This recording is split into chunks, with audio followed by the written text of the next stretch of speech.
By mainstream media, I mean, or as I approach the term for the purposes of this project, daily newspapers, cable and broadcast television from the three major commercial networks, CBS, NBC, ABC, also CNN and Fox, also PBS, and in the broadcast realm, NPR. In news magazines, Time, Newsweek, U.S. News, and World Report. So, I would say that many in the American public, and American policymakers as well, depend, maybe not as a sole source, but as a primary source on the mainstream media for news and information about this conflict. The problem with the coverage, in my view, is that it is so significantly decontextualized that it fails to connect the dots between some of the, or many of the reasons that connect this failed political process, on the one hand, with the ongoing violence and the lack of peace. The way the context is decontextualized is by omitting two very important factors, in my view. The first is the very significant impact that U.S. policy has had and continues to have on the trajectory of this conflict. Now, I would be the last person in the world to stand up here and advance some kind of conspiracy theory that the main and only reason that the Israelis and Palestinians can't make peace with each other is because of the meddling of the United States. That's obviously not the case. This is a conflict that originated there. It's about two peoples which have historical and religious ties to that particular piece of land and how to sort it out between them.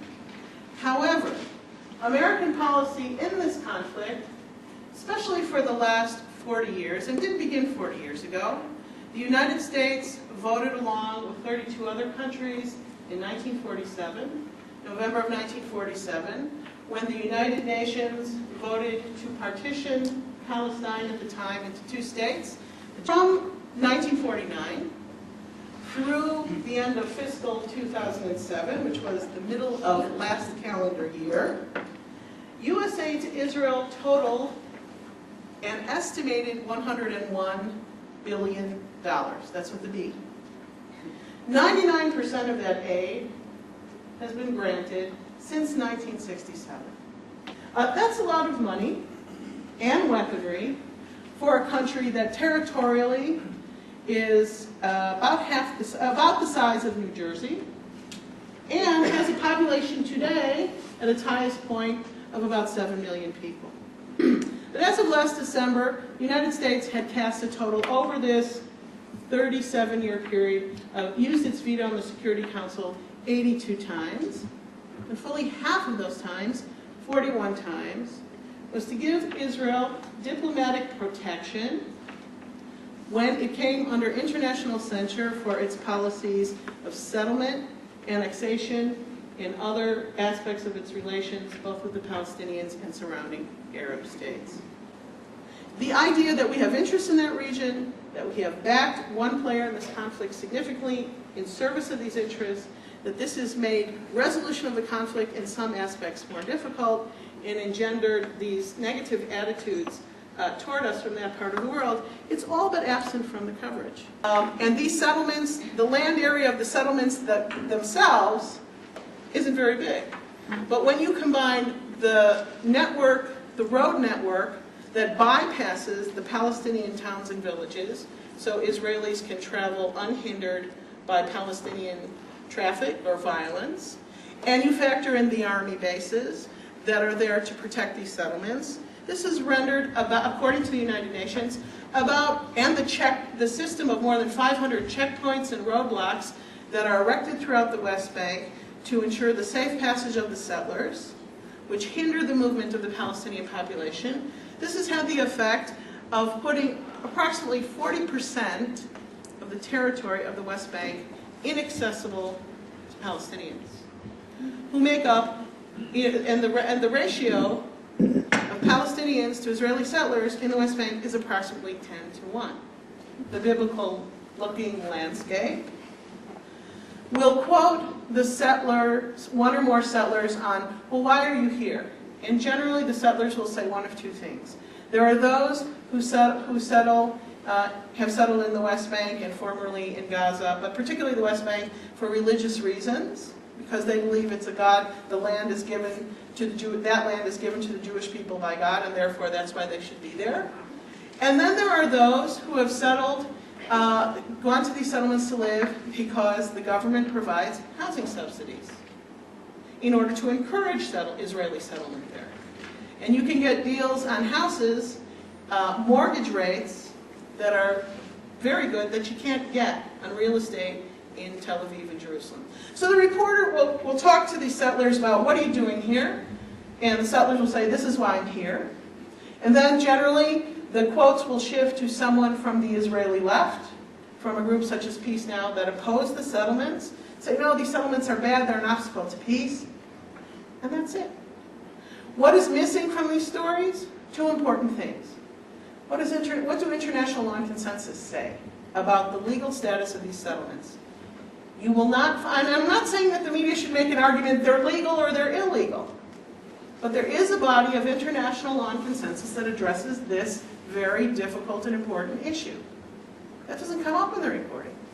The second thing that's missing is the perspectives of Palestinians who live in the village next to the settlement, who might have had their land confiscated, some of it, who might have not be able to travel on the roads right next to their village because they're for the settlers only, and have their own views on how do these settlements affect the peace process, and their views aren't there. The United Nations grants recognized refugee status to 4.4 million Palestinian refugees living in 58 refugee camps in the West Bank, Gaza, Lebanon, Syria, Jordan. These are whoever's left of that original generation of 1948, and their children, and their grandchildren, and sometimes their great-grandchildren. Now, international law and consensus say very clearly that all refugees have the right to go back to their country, regardless of why they leave. You choose to leave because conditions are bad, you're forced out, you're driven out because there's a war. The Universal Declaration of Human Rights says, among other things, everybody has a right to leave his or her country and to go back. There is a body of international law and consensus regarding all refugees. The question is, do we have the information through the media to arrive at those conclusions? And what about our policymakers? What do they depend on? Their diet from the media is as sparse as ours. And just to give a parallel example, if you recall, this doesn't, I'm stepping back from the Israeli-Palestinian conflict for a minute.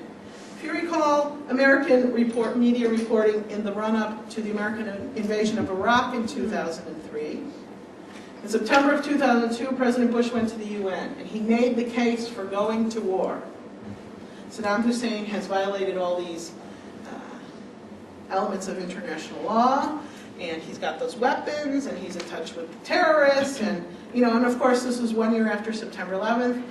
And in the 6 months leading up to the war, the American media were not very questioning or critical of this at all.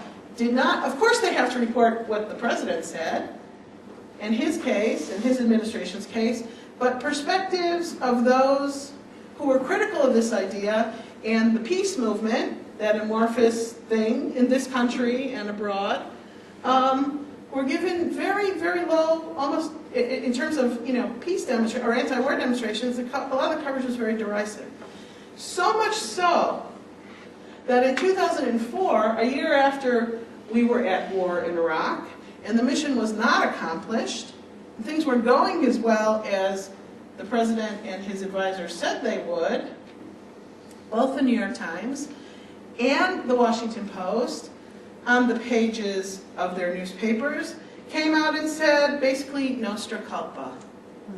We didn't do a very good job of reporting this in the 6 months before. We didn't ask the critical questions. We didn't go to critical sources to balance what the administration was saying.